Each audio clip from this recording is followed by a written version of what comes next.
All rise. Veuillez vous lever.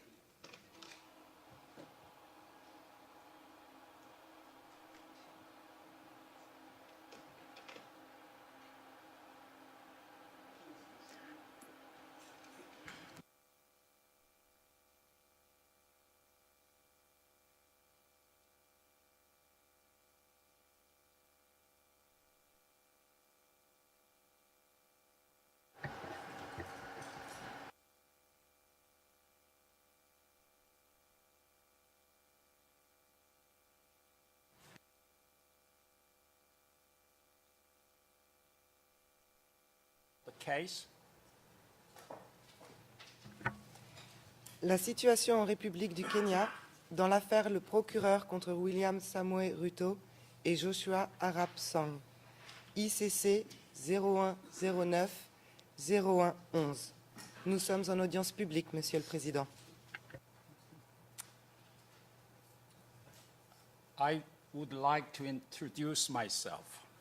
My name is Judge Sang Song, and I am the presiding judge on this particular appeal arising from the case of the prosecutor against William Samoei Ruto and Joshua Arap Sang. May I ask the parties to record their presence, to register their presence for the record? Perhaps starting with the defense. Mr. President, Your Honor, good morning. Mr. William Ruto is present in court and sits immediately behind me in the middle. He's represented by David Hooper of Queen's Counsel, Mr. Esafal, Ms. Shamala Alagendra of Counsel, and we're assisted by Ms. Lee Laurie, and at the back, Ms. Shalini J. Raj, and Ms. Grace Sullivan, trial support. Your Honours, my name is Kareem Khan, also of Queen's Counsel.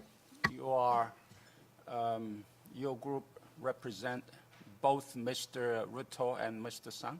Mr. President, no, we have the honour of representing Mr. Ruto. My learned friend, Mr. Keegan Katwa, has the honour of representing Mr. Sang, who's also in court. Okay, then please, you just register your presence for the record. Good morning, Mr. President. My name is Katwa Keegan. I represent Mr. Sang. Together, Mr. Sang is present in court. I represent him together with Mr. Philemon Koech, Logan Hambrick, and Judy Miongi, Mr. President. Thank you. Thank you very much. Then may I ask the prosecutor to introduce themselves for the record? Good morning, Your Honor. It's Fabrizio Guariglia, Prosecution Coordinator, and appearing with me today are Mr. Anton Steinberg, Senior Trial Lawyer, Mr. Benjamin Gampert, Senior Trial Lawyer, and Mr. Sam Lowry, Trial Lawyer. Thank you very much. Today, the Appeals Chamber is delivering its judgment on the appeal by the prosecutor against the decision of Trial Chamber 5A entitled Decision on Mr. Ruto's Request for Excusal from Continuous Presence at Trial. This decision was rendered on the 18th of June 2013.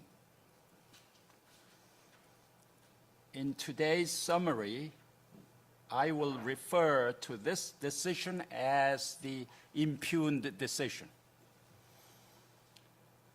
I shall now summarize the Appeals Chamber's judgment and the reasons for it.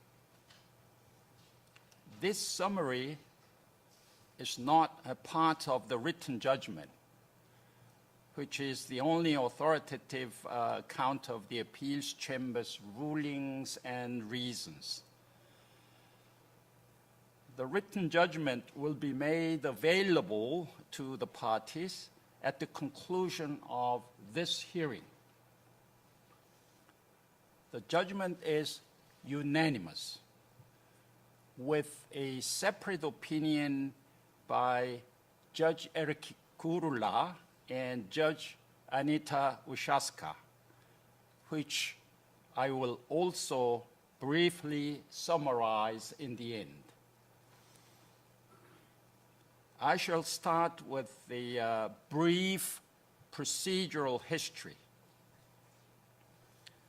On the 17th of April 2013, Mr. Ruto requested that the trial chamber grant a waiver of his right to be present during the trial and conduct the trial without requiring his attendance throughout the duration of the proceedings.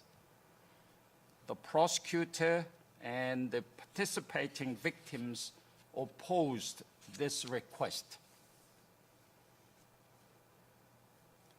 In the impugned decision, the trial chamber granted, by majority, with Judge Olga Herrera Garbucia dissenting, Mr. Ruto's request for permission not to be continuously present in court during his trial, subject to certain conditions.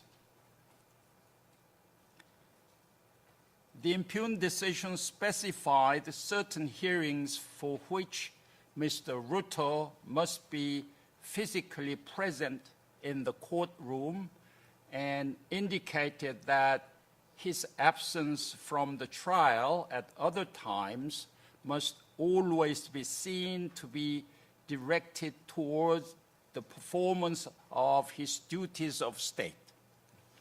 It was further specified that Mr. Ruto must sign a waiver of his right to be present.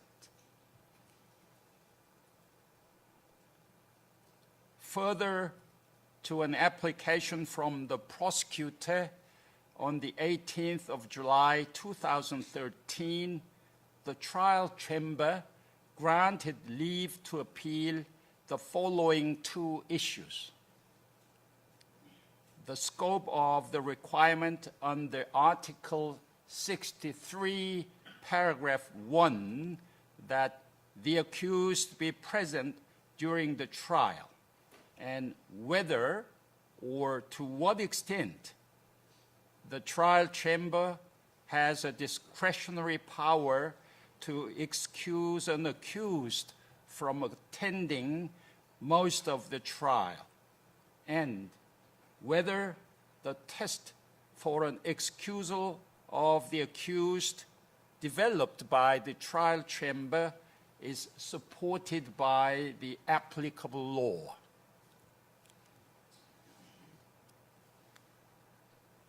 The prosecutor presents two grounds of appeal. Under her first ground of appeal, the prosecutor alleges that the trial chamber erred in law by disregarding the attendance requirement under Article 63, paragraph 1 of the statute, and by excusing Mr. Ruto from attending substantially all of his trial. The second ground of appeal is that the trial chamber erred in law by excusing Mr. Ruto on the basis of his important functions.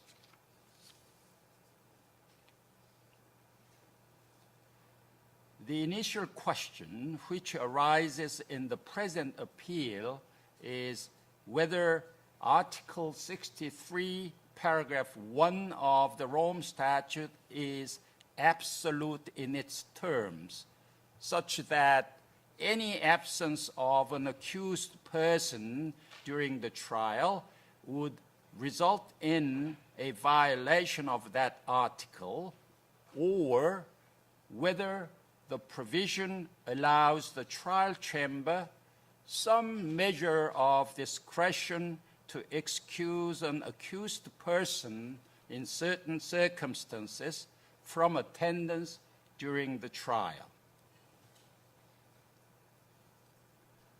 In more specific terms, the appeals chamber must determine whether the trial chamber erred in law when it found that in exceptional circumstances, the chamber may exercise its discretion to excuse an accused person on a case-by-case basis from continuous presence at trial. The Appeals Chamber notes that Article 63 of the statute establishes that the accused shall be present during the trial, reflecting the central role of the accused person in proceedings and the wider significance of the presence of the accused at trial for the administration of justice.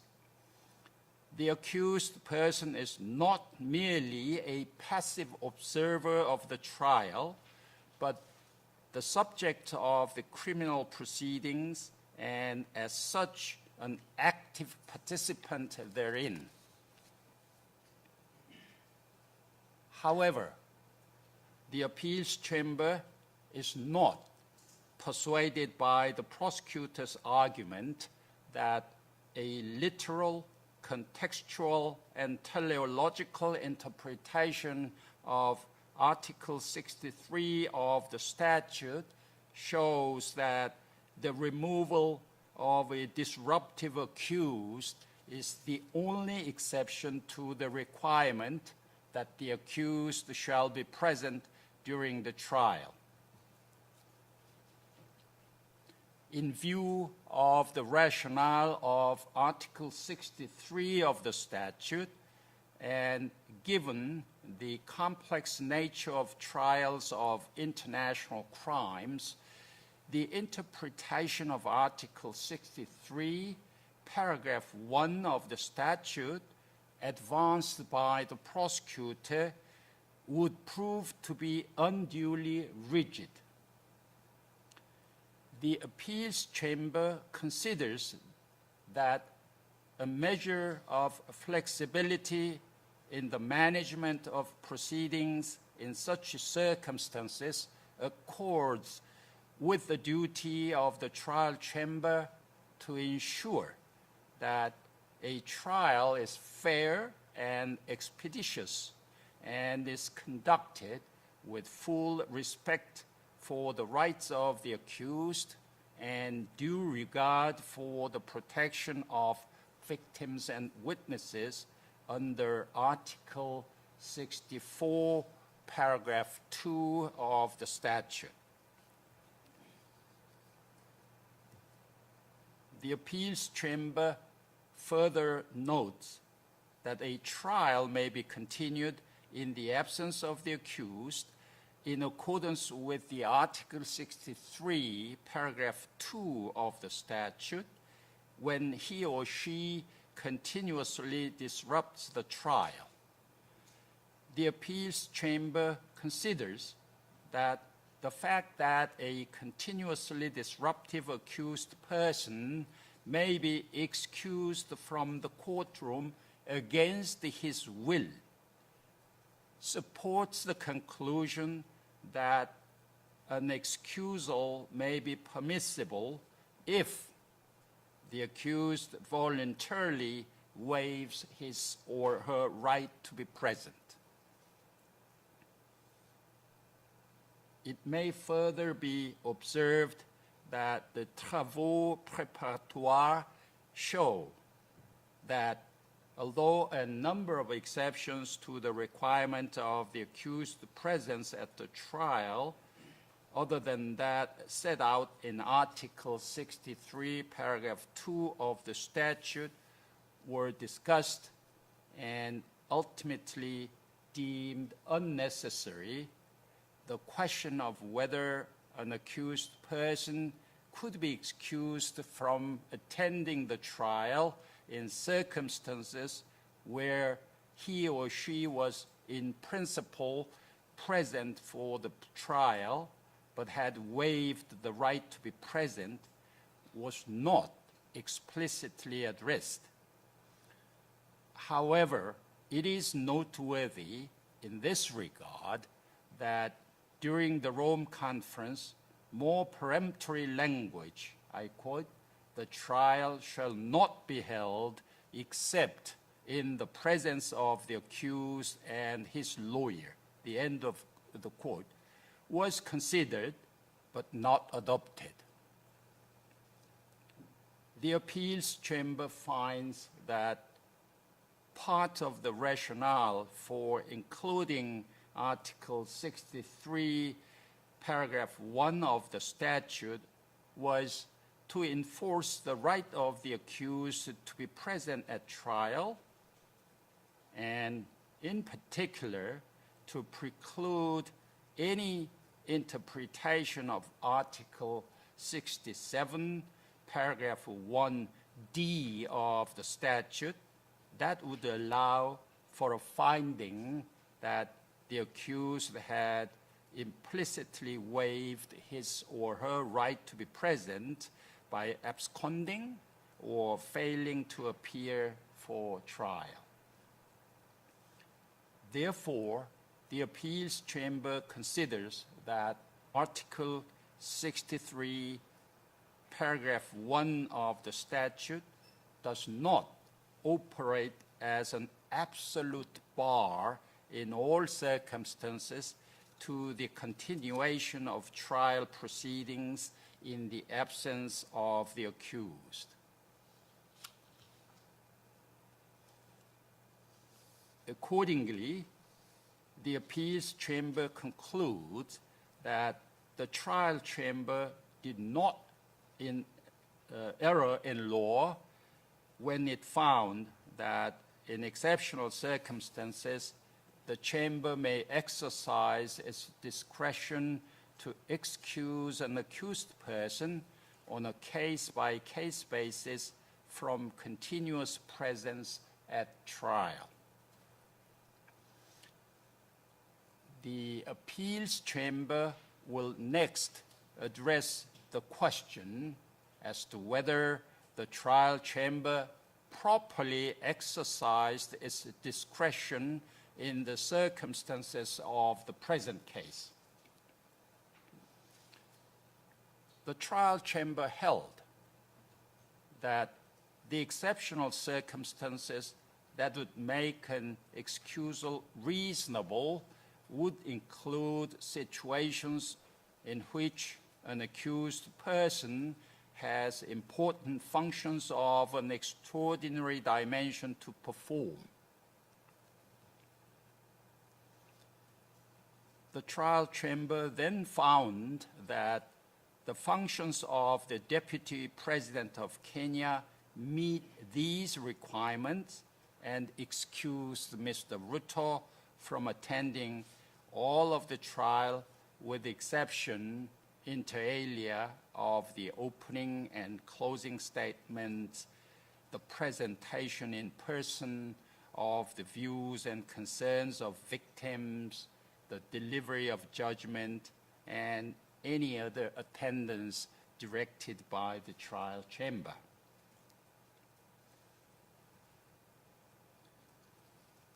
The appeals chamber will not interfere with the chamber's exercise of discretion merely because the appeals chamber, if it had the power, might have made a different ruling.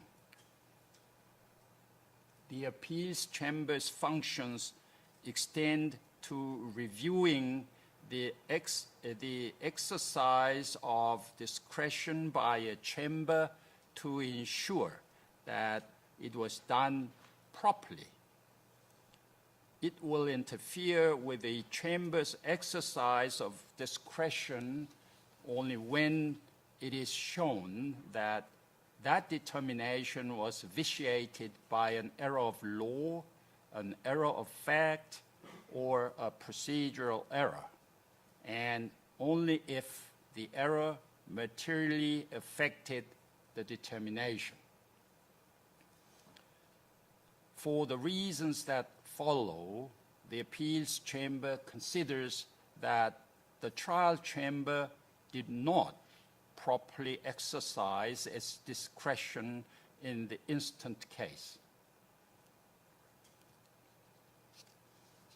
The Appeals Chamber recalls that the presence of the accused must remain the general rule, and that Article 63, paragraph 1 of the statute clearly limits the trial chamber's discretion to excuse an accused person from presence during the trial. The restrictions on the removal of a disruptive accused explicitly set out in Article 63, paragraph 2 of the statute are also instructive in determining the limits of the trial chamber's discretion under Article 63, paragraph 1 of the statute. In view of the foregoing, and in the interest of a fair and proper administration of justice, the Appeals Chamber finds that the following limitations exist.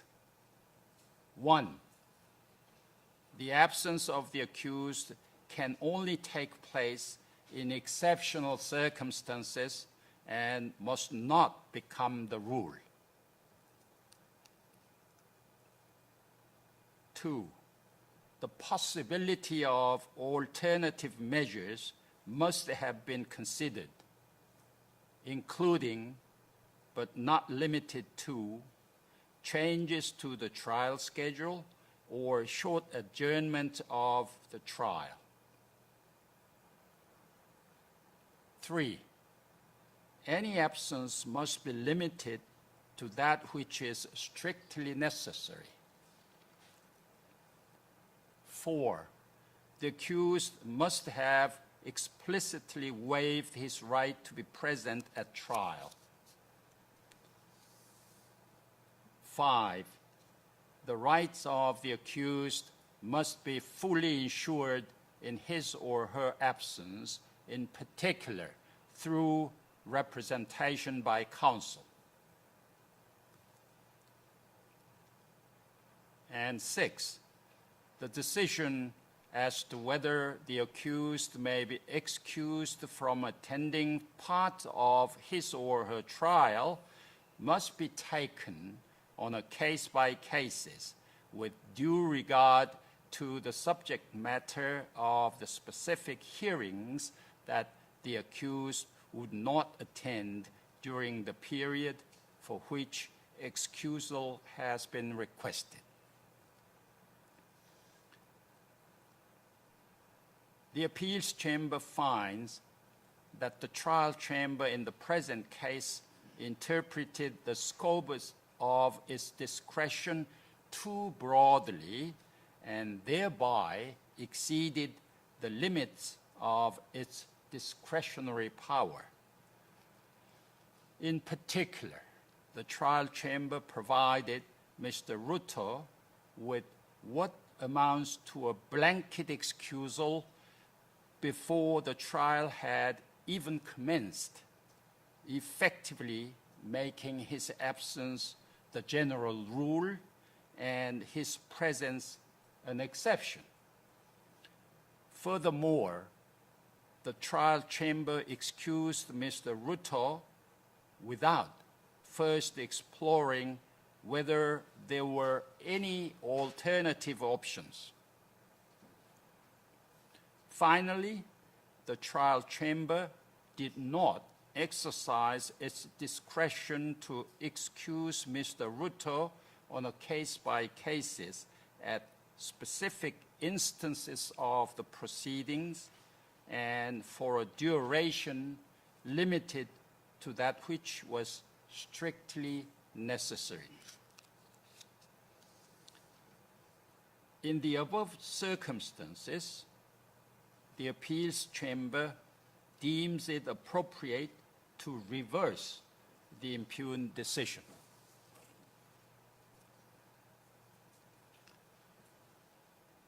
Judge Kurula and Judge Ushaska joined the majority in reversing the impugned decision, but they disagree with the reasoning.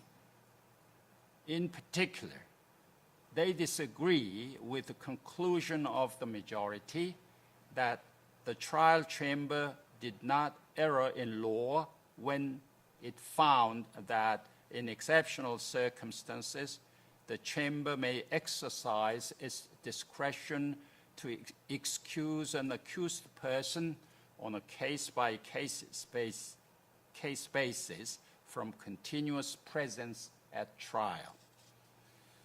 According to Judge Kurula and Judge Ushaska, the ordinary meaning to be given to Article 63, paragraph 1 of the statute in its context and in the light of its object and purpose is clear.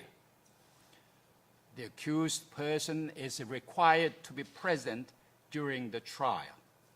In their view, this interpretation is also supported by reference to the travaux préparatoires.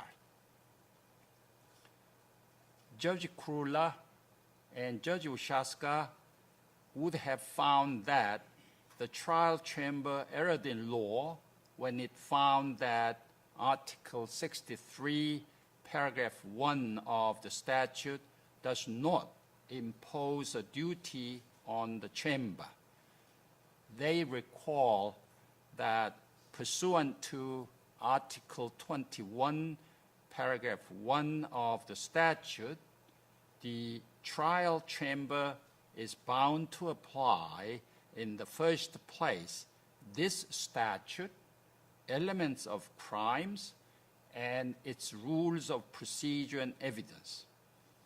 According to Judge Kurula and Judge Ushaska, Article 63, paragraph 1 of the statute regulates the presence of the accused at trial, and this provision was binding on the trial chamber in deciding on Mr. Ruto's request for excusal.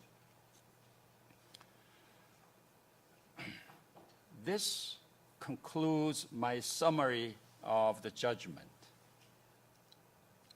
My last task is to thank the interpreters and court reporters. The session is now closed. All rise. Veuillez vous lever.